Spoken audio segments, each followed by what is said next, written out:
میرا جب پیپر قریب آتا تھا، قریب سے مراد ہے کہ صبح پیپر ہے، قریب سے مراد مہینہ نہیں، ہفتہ نہیں، 10 دن نہیں، صبح پیپر ہے صبح، تو میں نماز پڑھتا، آگے پیچھے کوئی نہیں، نماز پڑھ کے عشاء، اور کتاب لے کر یوں بیٹھ جاتا، یا اللہ میں نے کچھ نہیں پڑھا،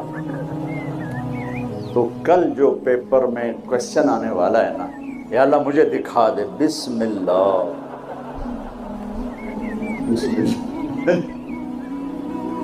اچھا وہ کوئی نکل آیا، اب میرا ذہن اچھا تھا، مجھے رٹا نہیں لگانا پڑتا تھا، حافظہ اچھا تھا، تو میں 10-15 صفحے ادھر پڑھتا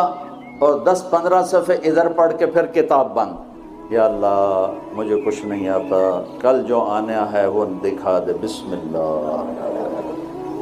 یہ میں کوئی 15-20 دفعہ یہ کام کرتا تھا۔